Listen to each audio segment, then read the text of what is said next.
Okay, well, let's go ahead and get started. Again, good morning. My name is Rocky Moretti. Moretti is spelled Moretti, and I'm the Director of Policy and Research with TRIP, a nonprofit located in Washington, D.C., an organization supported by a coalition of transportation organizations that look to us to put out the latest information on the condition of the nation's transportation system, both the physical condition of the system, its reliability, and critically, its level of safety.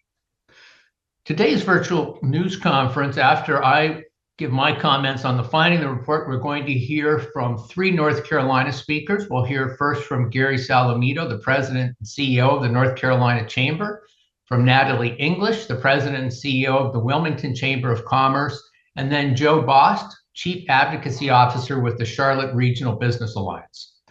Following those remarks, we'll open it up for questions. If you indicate through the chat function or raise hand function that you have a question, then my colleague Carolyn Kelly will elevate you to the panel so that you can interact with us normally with any questions or follow-up questions. The report itself is based on several sources. One is the latest data available on the condition of the state's roads and bridges, on level of travel, and also looking at traffic safety, freight travel, and levels of traffic congestion. During my initial comments, I'll go ahead and also provide data for the Charlotte and Research Triangle area, but we do have data available in the report for all urban areas, and in the question and answers, if you ask me for the additional regions of the state, I'll go ahead and give that just in the interest of time. We also will have this on our website, a tape of this immediately or shortly after the news conference. And we also have short videos with information for each of the 5 regional areas that will also be on our website. Let's look to the key findings of the report.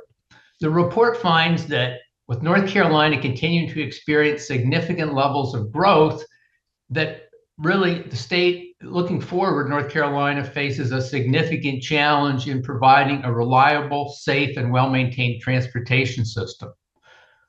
Recognizing the tremendous need for additional transportation investment in North Carolina, in 2022, the state legislature put in place a long-term boost to transportation funding that beginning in 2022, over the decade following that, is going to provide an additional $7.2 billion for transportation investment in the state.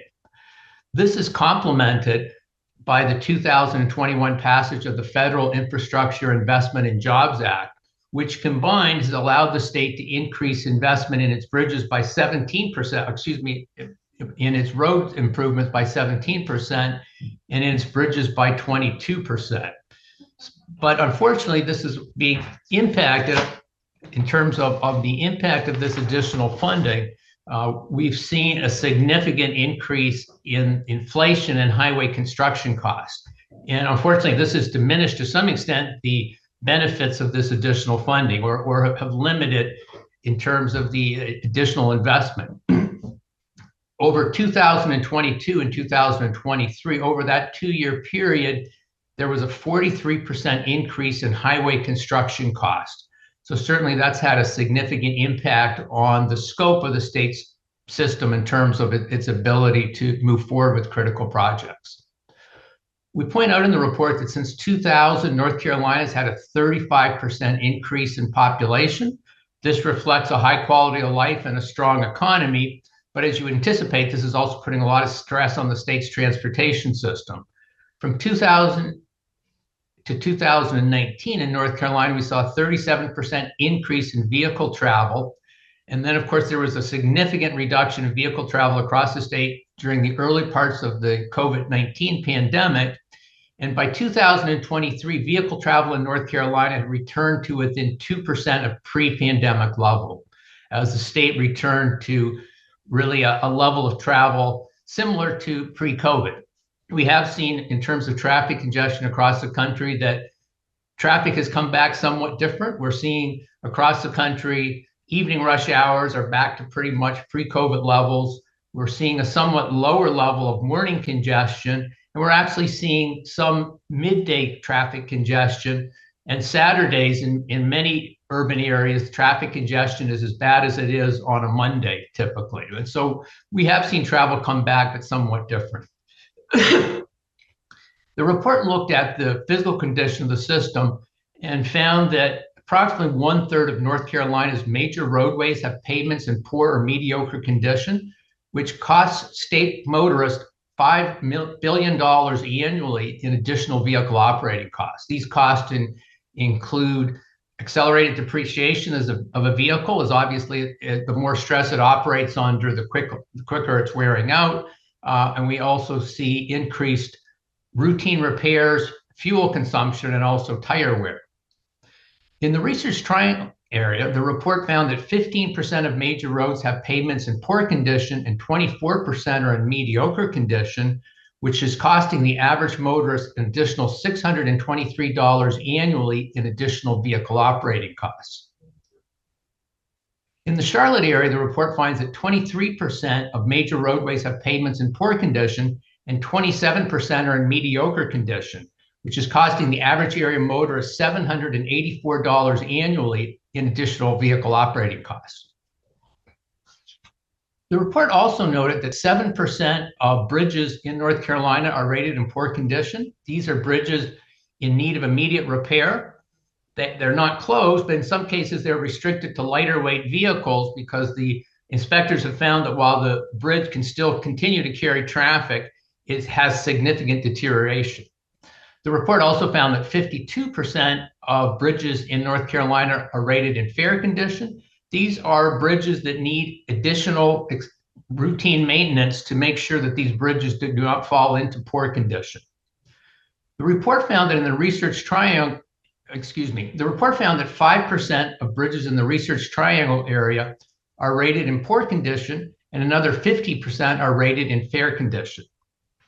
The report found that in the Charlotte area, 5% of bridges are rated in poor condition and 52% are rated in fair condition.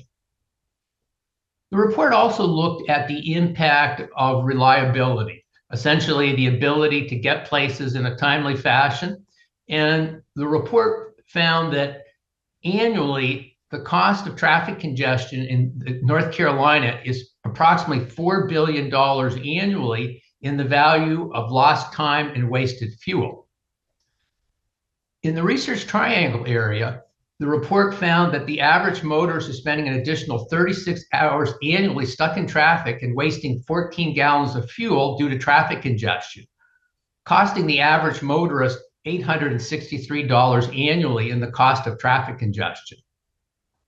In the Charlotte area, the trip report estimates that the average annual motorist is spending an additional 48 hours annually stuck in traffic and wasting 20 gallons of fuel due to traffic congestion, costing them $1,319 annually in the cost of lost time and wasted fuel.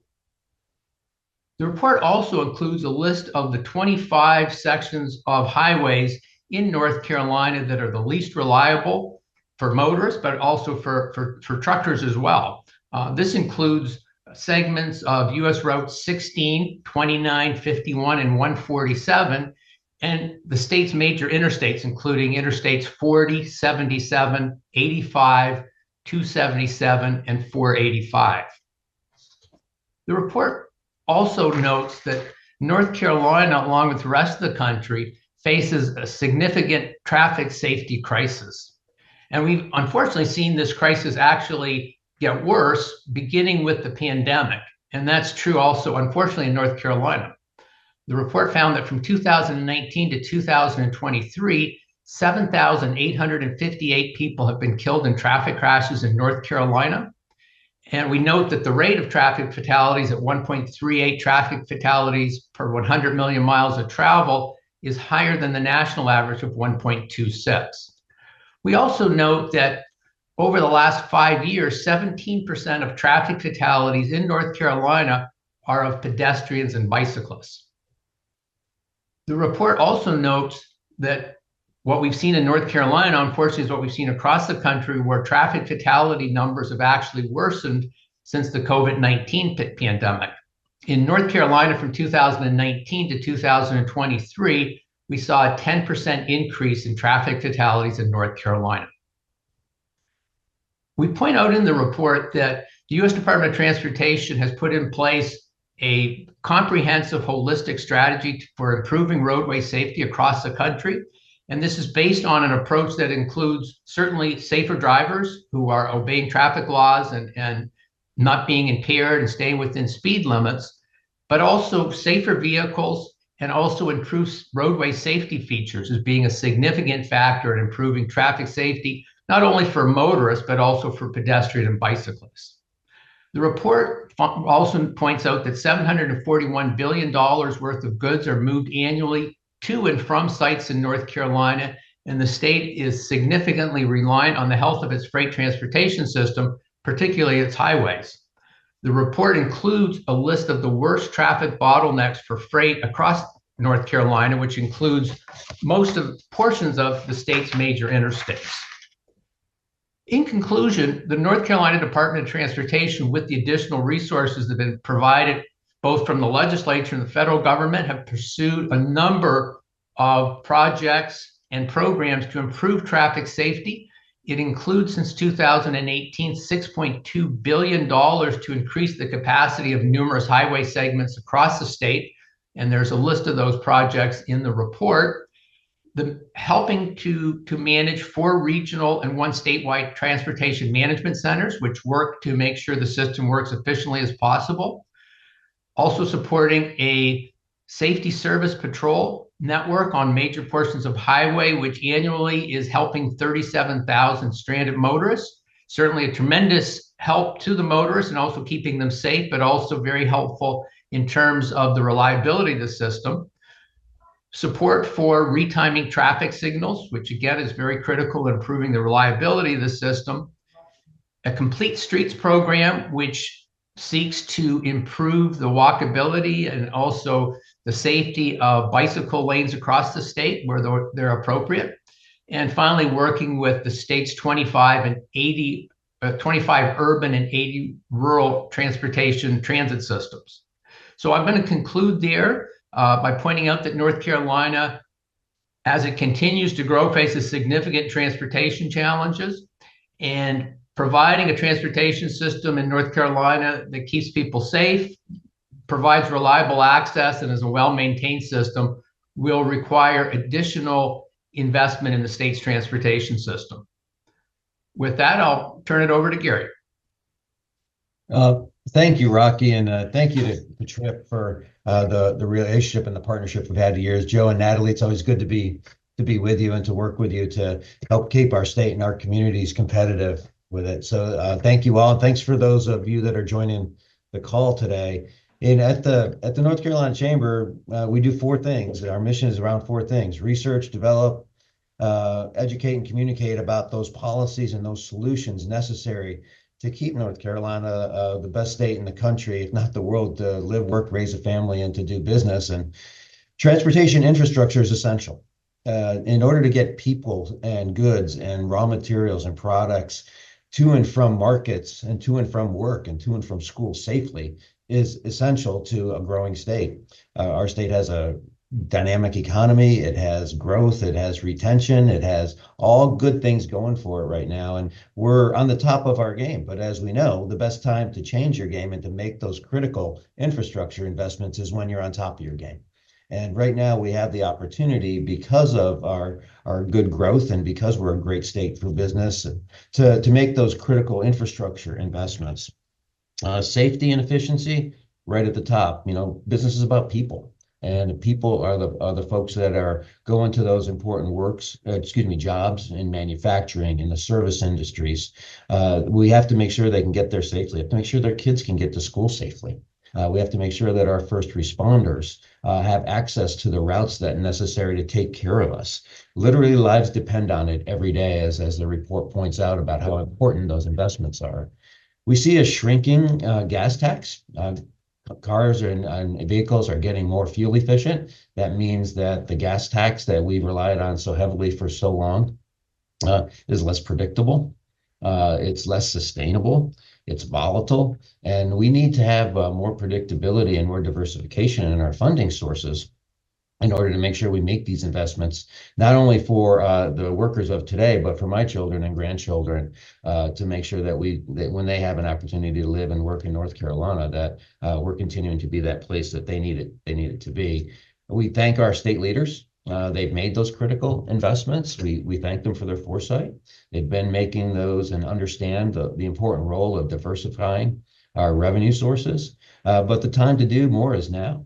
We need to continue to do more now. We need to continue to diversify our revenue sources in order to make sure that we can meet the safety needs and the growth needs of our businesses and of our citizens all across North Carolina. If we continue to place such a heavy emphasis on the gas tax, we'll fall behind. North Carolina, thanks to the good work of Joe and Natalie and others across our state, was #1 in business 2 years in a row. But this year we came in second. And we don't like to look at that as losing. We like to look at it as Virginia caught us. And one of the reasons that Virginia caught us is because of the infrastructure investments that they've made in Virginia. And we're ready to make those investments and to lead again. So thank you for the opportunity today. We know that our elected officials know that the dire challenges we face, but also what opportunities that we have. And we look forward to working with our local communities, with our elected officials, with TRIP, to make sure North Carolina continues to be the top space to live, work, and raise a family through investments in our infrastructure and our transportation network. Thank you, Gary. Natalie? Thank you, Rocky, and to the team at TRIP for including me today. And I'd also like to thank Gary for the leadership that he and his team provide us at the state level. That partnership is critical because that allows we local chamber folks to focus, hyper focus, right, on our local communities. And I would say that our perspective is a little bit different from others across the state, much like Asheville. And I see that Kit Kramer is on the call today, and from the Asheville Chamber, we have geographical challenges that cause additional time and effort in permitting and being sensitive to the environment and sustainability. We also face disasters on the coast and in the mountains that some of our folks in the Piedmont areas don't face. And so ensuring that our infrastructure is sustainable and resilient through those storm events. In 2018, when Hurricane Florence came through, New Hanover County was a complete island because roads had washed out or were flooded to the degree that we couldn't drive vehicles between New Hanover County and the mainland, so to speak. And so we have been excited to see some of the investments that our state DOT has been able to make in those, the infrastructure in those corridors. So we hope to not find ourselves in that place again. And yet, certainly there are others, right? From that geography perspective, one of our biggest priorities is replacing the Cape Fear Memorial Bridge, which is long past its life. Now, kudos to DOT for continuing to make investments so that we know we are safe crossing the Cape Fear River on that bridge. And yet, from a capacity perspective, southeastern North Carolina is one of the fastest growing regions in the country. And so we know that people who live on the other side of the Cape Fear River come to Wilmington for entertainment, for restaurants, for their health care in a lot of cases. And so ensuring that the capacity through the Cape Fear River Bridge is flowing continuously. So we hope that that bridge will be high enough to not require any sort of lift whatsoever, and that traffic will continually flow across that bridge.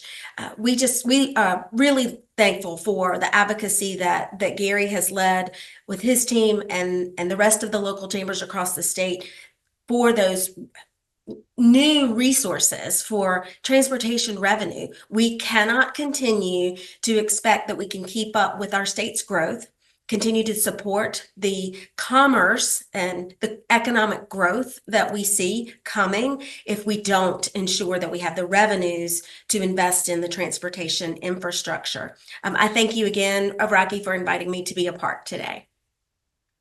Thank you, Natalie. Joe? Thanks, Rocky and Gary and Natalie. It's always a pleasure to be with y'all.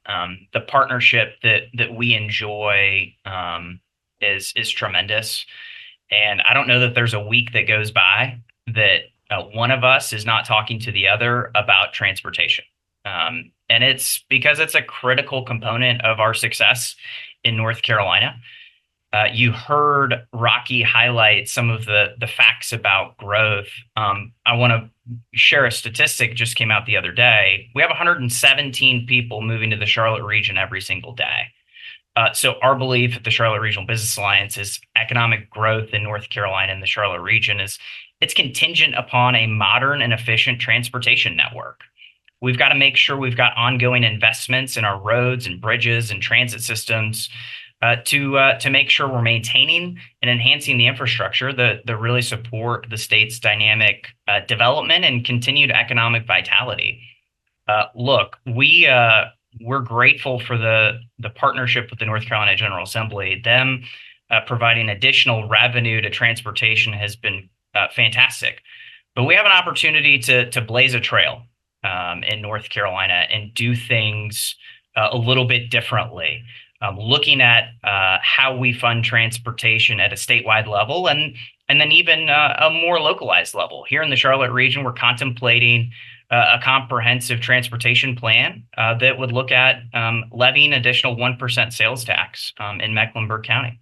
That's contingent upon legislative engagement and authorization. So we still got a ways to go, but the potential is $25 billion over the next 30 years between local and federal funds that could potentially be put towards roads and bridges and infrastructure and transit systems. So we've got a tremendous opportunity both locally in the Charlotte region, but also at the statewide level to really blaze a trail and showcase how forward-thinking North Carolina really is, whether it's on transportation or economic development.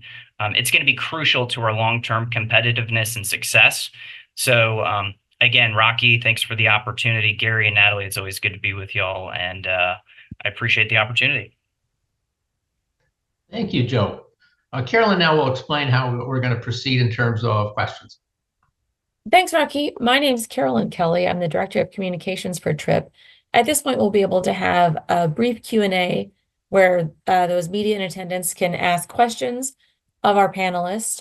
The way that will work is you can either use the raise hand function on Zoom, or if you'd like to submit your question in the chat box, I can either then promote you to a panelist, so you'll be able to ask your question live of our panelists, and we'll be able to see and hear you. Or I can also read the question myself if you'd prefer not to be a panelist. So as we wait for some questions to come in, I'll also just let everybody know that the full report is now up on our website. You can find that at tripnet, tripnet.org, where you can download the full report as well as regional news releases. And we'll also have a recording of this news conference up on our website in the next 30 minutes or so. So you'll be able to access everything there. I do see one question that has come in from Eric Spanberg. Eric, I'll promote you to a panelist, and in just a moment, you'll be able to ask your question of our speakers today. You go ahead and unmute your line, Eric. You can ask your question.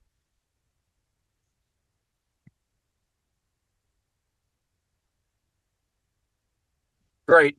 Can y'all hear me okay? Yeah. Yep, go right ahead. Okay. I'm sitting in traffic, so this is an appropriate setting.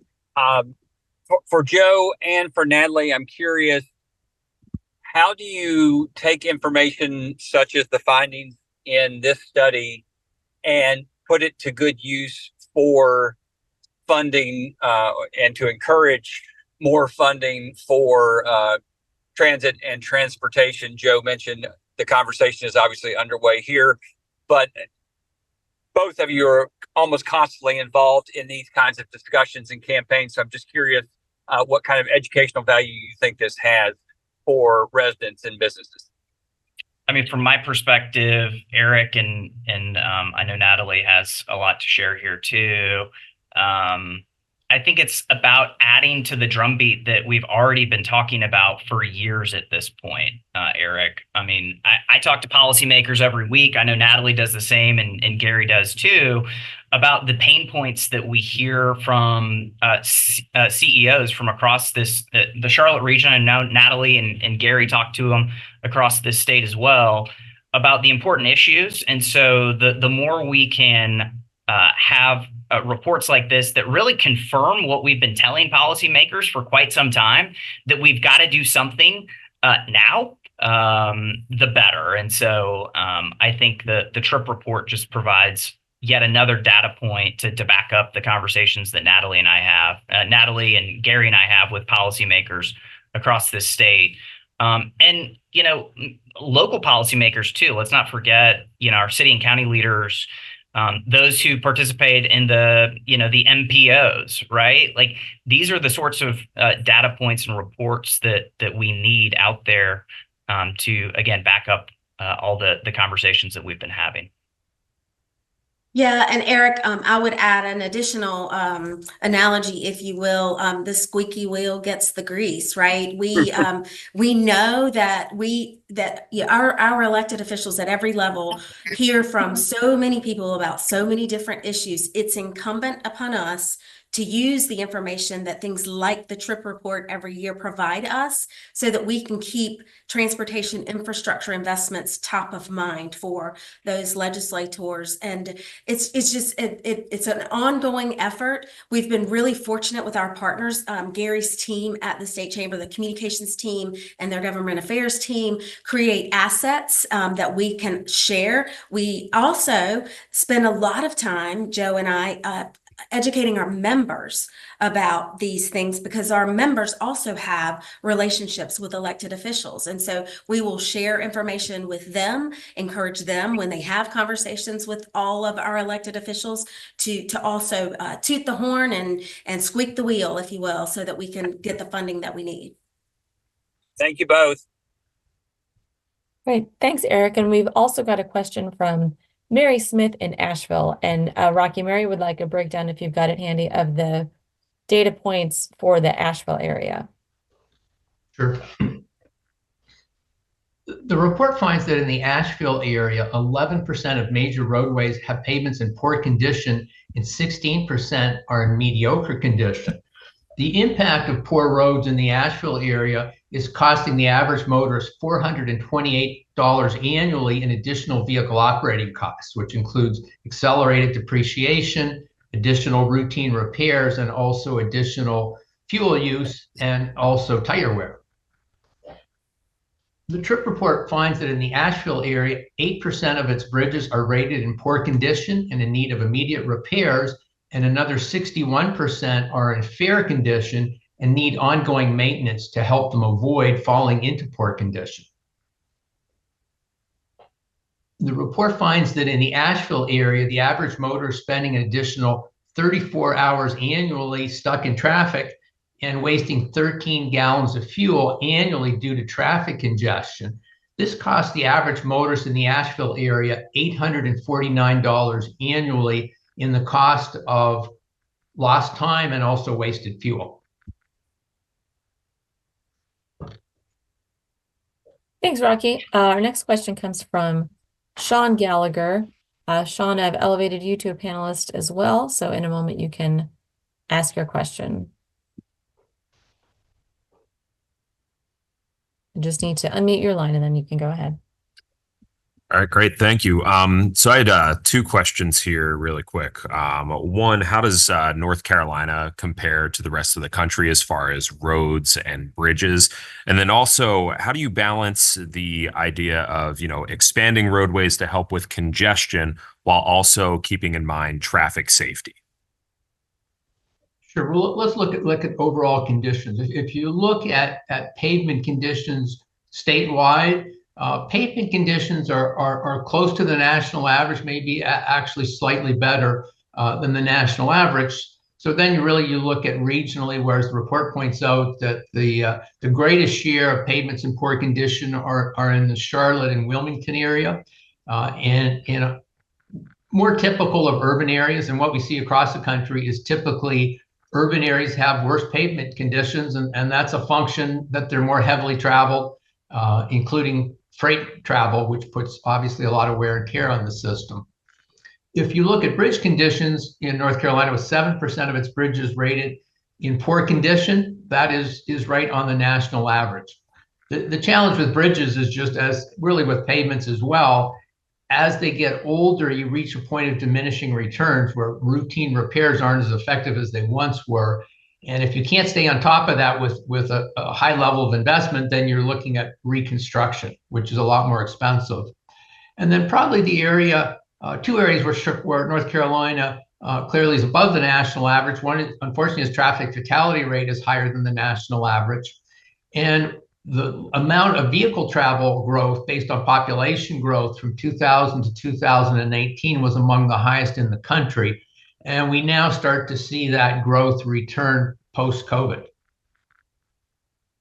Now, the second question, just repeat it because I want to make sure I get it correctly, Sean. Yeah, for sure. So with trying to, fix any traffic congestion issues, I would imagine that will include some expansion and, having more cars on the road, potentially allowing people to go at higher speeds. I would imagine that you need to take traffic safety into account for that. When you say traffic fatalities are among the highest in the country here, how do you balance that, keeping the roads safe while also trying to expand for traffic congestion? Well, I think you would hear from a state transportation agency, but also from a local transportation agency that traffic safety is the priority. And traditionally, anytime we see a roadway or a bridge improved or rebuilt, it comes back with improved safety features. That said, as the report points out, 17% of traffic fatalities are of pedestrian or bicyclists. So a significant share of traffic fatalities, as you would anticipate, most of those are urban traffic fatalities. And so it's really, as you rebuild and improve your transportation system, certainly your urban transportation system, where you have a lot of pedestrian travel, but also bicycle travel, increasingly what we're seeing across the country is taking greater care in making sure that your pedestrian and bicycle facilities are as safe as possible. And obviously what that means is reducing or eliminating the interaction between vehicles and pedestrian and bicyclists. And certainly intersection design is critical to that. And there's a lot of analysis and study into designing intersections as safely as possible. So it's really, we have the playbook for making the system safer, but it's critical that you have the resources so that these transportation agencies can make those safety improvements. Thanks, Rocky. We have another question from Ava Dorn in Wilmington. She asked if you could touch on the data sets for the Wilmington area. And she also asked about the condition of the Cape Fear Memorial Bridge and if there are plans for repair or if it is leaning towards poor condition. Rocky, if you take the first half, I'll take the second half. Thank you, Natalie, because that was beyond my expertise. So I'm glad that you can address that. The TRIP report finds that in the Wilmington area, 19% of major roads have pavements in poor condition and 27% are rated in mediocre condition. This is costing the average Wilmington area motorist $661 annually in additional vehicle operating costs, which includes accelerated vehicle depreciation as a result of driving on rougher roads and additional routine repairs and additional fuel use and tire wear. The TRIP report found that in the Wilmington area, 3% of the region's bridges are rated in poor condition, and another 34% are rated in fair condition and need additional improvements to ensure they don't fall into poor condition. The TRIP report found that the TRIP report found that in the Wilmington area, the average motorist is spending an additional 28 hours annually stuck in traffic and wasting 11 gallons of fuel annually due to traffic congestion, which is causing the average motorist in the Wilmington area an additional $660 annually in the cost of lost time and also wasted fuel. Natalie, I'll let you take the second part of that question. Thanks, Rocky. So, Ava, what we know is our bridge is safe. We can continue to cross it. And in fact, you might remember earlier this year, we closed down one side coming into Wilmington, and we had to route ourselves way around town to get across the river. And then after that improvement was made, we then closed the other way, the way out, and we had to make our way around the city to get out of town across the river. That was so that DOT could invest a lot of money in keeping our bridge safe for our crossing. I would say that the replacement is really more about modernizing and expanding capacity for a bridge. So as Rocky mentioned to Sean's question about safety, every time we have the opportunity to reinvest in infrastructure, we can make it even safer based on new information and new research that leads to even better materials invested in that infrastructure. Right. Thanks, Natalie. It looks like we've got one more question that says, with the future completion of the I-26 interchange in Asheville, how does that affect our numbers of poor or mediocre conditioned roads and bridges? Well, really, I think that the more significant impact will be on the reliability of the system in Asheville. And so you would anticipate, and we've seen this with other projects, that really what they then allow with additional access is obviously improved mobility and also improved safety along with that. I would suggest, not that I know the particulars, and certainly Kit Kramer, who I mentioned earlier, can certainly answer those questions. But in addition to those safety improvements, it also, when we add infrastructure in our regions, it offers an opportunity for that reinvestment in existing infrastructure, because there's an alternative path of travel while our transportation agencies make those other investments. That's a good point, Natalie. Thank you. I believe that answers all of the questions that we see for right now. And again, I'll reiterate that the full report is up on our website right now. We've also got, in addition to the report and the regional news releases, we'll have a recording of this news conference if you missed any portion of it. We've also put up there regional videos for each of the 5 urban areas that provide a brief description of the road and bridge conditions and safety conditions in each area. So if you're looking for a quick data rundown for your area, you can also find that on our website. Well, I want to thank all the speakers again for taking time out of your morning to be with us, and certainly want to thank everyone who attended today's news conference. And we hope that this report and the messages in the report help North Carolina continue to make further improvements in its system. Thank you. Thank you.